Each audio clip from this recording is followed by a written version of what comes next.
4 जून को होने वाली मतगणना स्वतंत्र निष्पक्ष हो, इसलिए सपा के शिष्टमंडल ने डीईओ को सौंपा 5 सूत्रीय ज्ञापन। यूपी के शाहजहांपुर में लोकसभा चुनाव सीट व ददरौल विधानसभा सीट से उपचुनाव की आगामी 4 जून को होने वाली है। मतगणना सपा से पूर्व एमएलसी राजपाल कश्यप के नेतृत्व में दिए गए ज्ञापन में मांग की गई है कि काउंटिंग एजेंटों को अनिवार्य रूप से फार्म संख्या 17 का भाग 2 दिया जाए। एक राउंड की मतगणना कंप्लीट हो जाने के बाद ही अगले राउंड की मतगणना के लिए ईवीएम मशीन स्ट्रांग रूम से निकाली जाए। एक राउंड की मतगणना कंप्लीट हो जाने के बाद एआरओ व प्रेक्षक के हस्ताक्षर युक्त परिणाम सीट प्रत्याशी निर्वाचन अभिकर्ता को अनिवार्य रूप से उपलब्ध कराई जाए। मतगणना से जुड़े संबंधित अधिकारियों को भेदभाव रहित निष्पक्ष मतगणना के लिए निर्देश दिए जाएं। मतगणना अभिकर्ताओं को मतगणना करने में किसी प्रकार की बाधा नहीं डाली जाए और मतगणना अभिकर्ताओं को प्रशासन द्वारा डराया धमकाया ना जाए। इस दौरान सपा जिलाध्यक्ष तनवीर खां, पूर्व विधायक रोशनलाल वर्मा, लोकसभा प्रत्याशी ज्योत्ना कश्यप, संजीव वर्मा, विजय सिंह चौधरी, राजकुमार भोजवाल सहित तमाम पदाधिकारी मौके पर मौजूद रहे।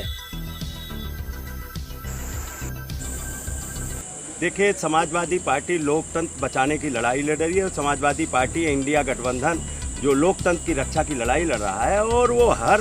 उस पे अलर्ट है, हर मोर्चे पे। वोट डालने से लेकर वोट पड़ने तक और काउंटिंग तक इस लोकतंत्र की रक्षा की लड़ाई समाजवादी पार्टी और इंडिया गठबंधन लड़ेगा और हमारे नेता माननीय अखिलेश यादव जी लड़ रहे हैं। उसके लिए कोई काउंटिंग में धांधली ना होने पाए, किसी तरीके से कोई गड़बड़ी ना होने पाए, निष्पक्ष निर्भीक स्वतंत्र काउंटिंग हो, इसके लिए हम लोगों ने एक ज्ञापन दिया है। माननीय रिटर्निंग ऑफिसर जिलाधिकारी महोदय, उनको ज्ञापन दिया है 27 लोकसभा शाहजहांपुर और ददरौल विधानसभा के बाई इलेक्शन को लेके हमारे जिलाध्यक्ष जी और विधायक जी और हम लोगों ने प्रतिनिधिमंडल मिलके डीएम साहब से और आरओ साहब से बात की है कि निष्पक्ष काउंटिंग हो, क्योंकि लोकतंत्र बचाने की जिम्मेदारी केवल पॉलिटिकल पार्टियों की ही नहीं है। इस लोकतंत्र को बचाने की जिम्मेदारी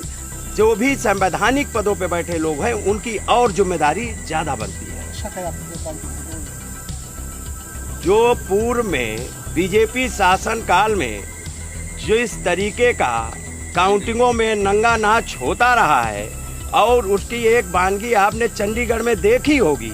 जो सुप्रीम कोर्ट तक ले जाना पड़ा, ऐसे ही कई आपके ब्लॉक प्रमुखी के चुनाव में, जिला पंचायत के चुनाव में, एमएलसी के चुनाव में जिस तरीके का और कई जगह जो घटनाएं हुई हैं, उन घटनाओं को संज्ञान लेते हुए हमारे राष्ट्रीय अध्यक्ष जी पूरी तरह से अलर्ट है। माननीय राष्ट्रीय अध्यक्ष जी की पैनी नज़र है, पूरी पार्टी के नेता वर्करों की भी पैनी नज़र है, किसी तरीके से कोई गड़बड़ी न करने पाए और जो गड़बड़ी करेगा उसका पर्दाफाश करने का काम हमारी पार्टी के नेता और कार्यकर्ता करेंगे और उनको कटघरे में खड़ा करने का काम यहाँ से लेकर सुप्रीम कोर्ट और न्यायपालिका तक कोई बख्शने वाले हम लोग नहीं हैं, क्योंकि संविधान और लोकतंत्र जीवित रहेगा तभी हम आप सब जीवित रहेंगे।